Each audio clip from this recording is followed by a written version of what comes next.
Halo, Assalamualaikum warahmatullahi wabarakatuh. Gimana kabar kalian? Semoga selalu dalam keadaan sehat ya. Dan harus selalu jaga kesehatan, terutama di masa pandemi seperti ini. Juga kalian harus tetap semangat, walaupun kita cuma belajar secara virtual. Baiklah, pada pertemuan kali ini saya akan membahas mengenai materi kemiskinan. Tapi sebelum kita memulai materi, sebaiknya kalian menyiapkan alat tulis untuk nanti mencatat poin-poin penting dari materi yang telah saya jelaskan, dan juga boleh dibuka buku pelajaran ataupun gadget untuk nanti mencari informasi tambahan mengenai materi. Selanjutnya, setelah ini akan ditampilkan mengenai kompetensi inti pada materi ini, yaitu materi kemiskinan sebagai bagian dari ragam gejala sosial di masyarakat, materi bab 3, mata pelajaran sosiologi, kelas 10 semester ganjil. Kemudian kompetensi dasar dan indikator pencapaian kompetensi, yaitu kompetensi apa saja yang akan peserta didik capai setelah mempelajari bab ini. Dan yang terakhir ada tujuan pembelajaran pada bab ini, bisa kalian baca sendiri. Oke, sekarang kita lanjut ke materi. Nah, kita udah nggak asing lah ya sama kata kemiskinan. Ya, kemiskinan merupakan salah satu ragam dari gejala sosial di masyarakat yang juga dapat menimbulkan masalah sosial yang sulit dihilangkan hingga kini. Nah, seperti yang ada pada gambar di dalam video ini, itu adalah salah satu contoh dari kemiskinan. Lalu, apa sih kemiskinan itu? Kemiskinan secara umum didefinisikan sebagai ketidakmampuan seseorang untuk memenuhi kebutuhan dasar, seperti sandang, pangan, papan, pendidikan, maupun kesehatan yang layak untuk memenuhi kebutuhan hidup sehari-hari. Kemiskinan juga dapat dipahami melalui berbagai cara, seperti misalkan yang tadi digambarkan melalui kekurangan materi yang mencakup kebutuhan dasar sehari-hari. Juga dapat digambarkan melalui kekayaan atau pendapatan yang kurang memadai, atau bisa juga digambarkan sebagai tentang kebutuhan sosial seperti keterkucilan sosial, ketergantungan, ataupun ketidakmampuan seseorang untuk berpartisipasi ke dalam lingkungan. Nah, sedangkan menurut beberapa ahli seperti Sujono Sukonto yang mengartikan kemiskinan sebagai suatu keadaan di mana seseorang tidak sanggup memelihara dirinya sendiri sesuai dengan taraf kehidupan kelompok dan juga tidak mampu memanfaatkan tenaga mental maupun fisiknya dalam kelompok tersebut. Sedangkan menurut Gilin dan Gilin, kemiskinan ialah kondisi ketika seseorang tidak dapat mempertahankan skala hidup yang cukup tinggi untuk memberikan efisiensi fisik maupun mental untuk memungkinkan dia dan keluarganya menjalankan fungsi sebagaimana mestinya sesuai dengan standar masyarakat, baik karena pendapatan yang tidak memadai ataupun pengeluaran yang tidak bijaksana. Nah, jadi dari definisi yang telah dijelaskan tadi dapat disimpulkan kalau kemiskinan ini merupakan kondisi seseorang yang dalam kekurangan, baik itu berupa materi maupun kebutuhan sosial ataupun pelayanan, sehingga tidak dapat memenuhi kebutuhan hidup sehari-hari, dan juga orang tersebut tidak mampu memanfaatkan tenaga fisik maupun mental secara optimal untuk bekerja. Nah, seperti yang kita tahu, kemiskinan merupakan salah satu gejala sosial di masyarakat yang juga dapat menjadi masalah sosial. Lalu, kenapa kemiskinan itu dikatakan sebagai masalah sosial? Masalah sosial timbul karena terjadi perbedaan yang mencolok antara nilai dan norma di masyarakat dengan realita yang ada. Nah, begitu pula dengan kemiskinan. Kemiskinan memperlihatkan kesenjangan yang terjadi antara realita dan harapan. Apalagi ketika kemiskinan ini bertambah luas sehingga dapat membahayakan kelompok masyarakat.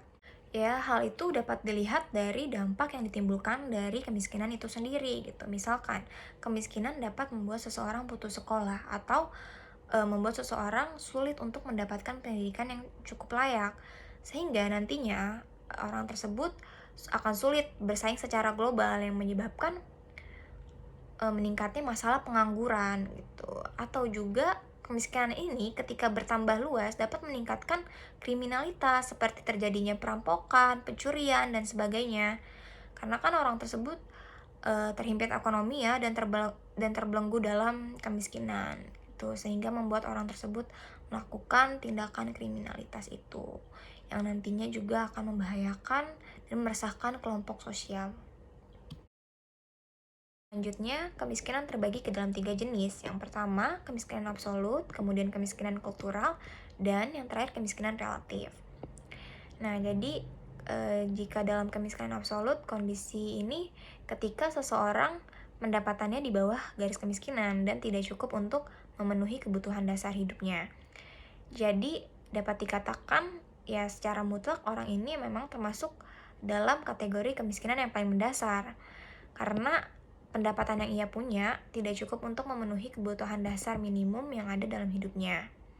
Kemudian dalam kemiskinan kultural, yaitu sikap orang atau sekelompok masyarakat tersebut tidak mau berusaha memperbaiki tingkat kehidupannya, sekalipun ada usaha dari pihak lain yang membantunya, atau dengan kata lain, seseorang tersebut miskin karena sikapnya sendiri, yaitu seperti malas dan juga tidak ingin memperbaiki kondisi hidupnya. Kemudian, kemiskinan relatif itu seseorang telah dapat memenuhi kebutuhan dasar hidupnya, tetapi masih jauh lebih rendah dibandingkan dengan keadaan masyarakat sekitarnya. Dan dalam kemiskinan relatif ini, tingkat kesejahteraan seseorang itu berbeda-beda, tergantung di mana dia berada dan juga keadaan masyarakat di sekitarnya. Jadi, misalkan gini, ketika seseorang berada di Yogyakarta dengan pendapatan UMR Yogyakarta dan biaya hidup di Yogyakarta, maka ya ia telah dapat memenuhi kebutuhan dasar hidupnya gitu, cukup ya kan. Tetapi berbeda ketika ia berada di Jakarta dengan pendapatan seperti UMR Jogja misalkan, itu jauh lebih rendah dibandingkan dengan pendapatan UMR Jakarta, dan juga biaya hidup di Jakarta kan lebih tinggi dibanding Jogja. Nah, selain yang telah disebutkan tadi, ada juga jenis kemiskinan alamiah, yaitu kondisi kemiskinan yang lebih disebabkan karena bencana alam dan juga kondisi cuaca. Seperti misalkan bencana tsunami Aceh yang terjadi 2004 silam. Nah, bencana ini menyebabkan masyarakat kehilangan harta benda dan membuat kegiatan ekonomi terhenti sementara, sehingga masyarakat sulit untuk mendapatkan pendapatan dan memenuhi kebutuhan hidupnya. Atau jika karena faktor cuaca, misalkan ombak yang besar gitu kan, membuat nelayan sulit untuk melaut, sehingga nelayan tersebut mendapatkan pendapatan yang sedikit yang nantinya tidak cukup untuk memenuhi kebutuhan hidup sehari-hari. Selanjutnya, faktor kemiskinan. Terdapat beberapa faktor penyebab kemiskinan yang terbagi ke dalam 4 mazhab. Yang pertama, individual explanation, yaitu kemiskinan cenderung diakibatkan oleh karakteristik orang miskin itu sendiri. Kemiskinan ini juga terjadi karena perilaku atau pilihan dari individu tersebut gitu. Seperti misalkan rasa malas ataupun tidak mau bersungguh-sungguh untuk bekerja. Bisa juga karena cacat bawaan yang dimiliki sejak lahir, sehingga orang tersebut tidak dapat memanfaatkan tenaganya secara fisik secara optimal untuk mendapatkan pekerjaan atau memenuhi kebutuhan hidupnya sehari-hari. Atau bisa juga karena sebelumnya orang itu bekerja gitu, namun ia di PHK dari perusahaan. Dan ada juga orang yang sebelumnya punya usaha tapi kemudian gagal dan bangkrut, yang kemudian menyebabkan dia berada dalam kondisi kemiskinan. Setelah itu ada family explanation. Kemiskinan lebih disebabkan oleh faktor keturunan. Jadi dalam family explanation ini lebih dikaitkan dengan tingkat pendidikan orang tua. Misalkan tingkat pendidikan orang tua yang rendah membawa sang anak dalam kemiskinan gitu. Akibatnya ia juga tidak mampu untuk memberikan pendidikan yang layak kepada anaknya lagi, sehingga anaknya juga akan jatuh berada dalam kemiskinan. Demikian secara terus menerus dan turun temurun. Jadi keluarganya terbelenggu dalam kemiskinan. Atau bisa juga ketika kondisi pendapatan keluarga tidak cukup untuk memenuhi kebutuhan keluarganya, misalkan karena anaknya banyak gitu, sehingga tidak cukup untuk menyokong kebutuhan hidup sehari-hari. Nah, yang ketiga ada subcultural explanation. Jadi, kemiskinan dapat disebabkan oleh kultur, kebiasaan, adat istiadat, atau akibat karakteristik perilaku lingkungan. Eh, Misalkan kalau di zaman dahulu itu ada pengabdi kerajaan yang rela mengabdi untuk raja walaupun tidak digaji gitu. Jadinya ya dia berada di dalam kemiskinan tersebut gitu. Atau kalau di zaman sekarang itu mungkin lebih ke karyawan yang bekerja pada suatu perusahaan gitu kan, dia udah bekerja lama namun pendapatannya tidak meningkat, pendapatannya segitu-segitu aja, namun juga dia pasrah dengan keadaannya karena udah terlanjur nyaman sama perusahaan tersebut. Jadi kayak ya udahlah, nggak apa-apa gaji segitu, yang penting masih bisa kerja dan daripada resign gitu kan. Jadi ya udah, dia di situ-situ aja gitu, berada dalam kondisi kemiskinan karena sudah terbiasa dan memang kulturnya yang membuat demikian. Yang terakhir ada structural explanation, yaitu kemiskinan timbul akibat dari ketidakseimbangan, perbedaan status yang dibuat oleh adat istiadat, kebijakan, dan aturan lain yang menimbulkan perbedaan hak untuk bekerja, sekolah, dan lainnya hingga menimbulkan kemiskinan di antara mereka yang statusnya rendah dan haknya terbatas. Jadi dalam structural explanation, kemiskinan lebih disebabkan karena dampak dari kebijakan pemerintah ataupun kebijakan lain yang tidak berpihak pada masyarakat miskin.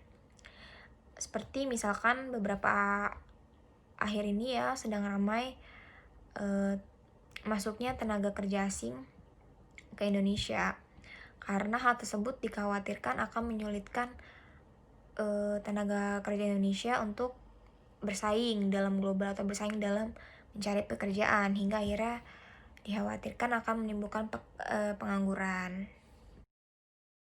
Sekarang kita lihat penyebab kemiskinan dilihat dari segi ekonomi menurut Sharp.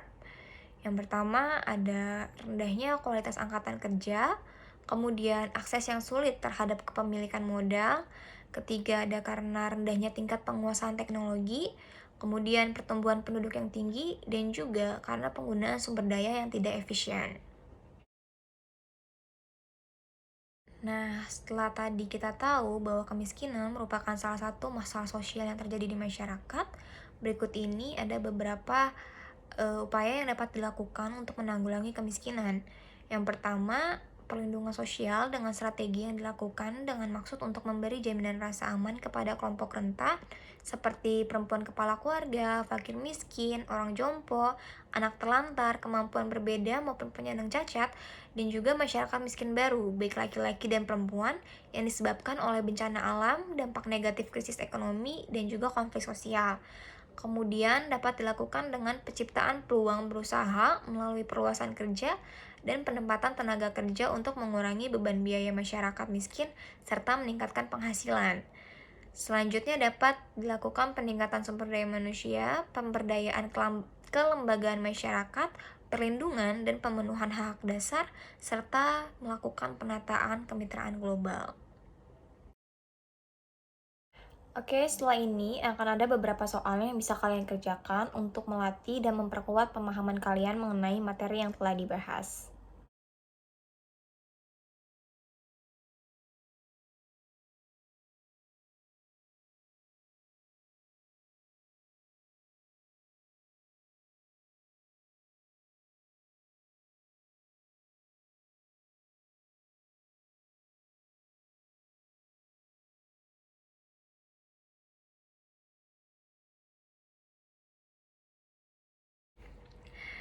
Baiklah, selesai sudah pembahasan pada video pembelajaran kali ini. Terima kasih telah memperhatikan materi mengenai kemiskinan. Semoga apa yang telah disampaikan dapat dipahami dan bermanfaat. Jangan lupa untuk terus belajar, teruslah berusaha untuk mendapatkan kehidupan yang lebih baik di masa yang akan datang. Tetap semangat dan jangan pernah menyerah. Terima kasih.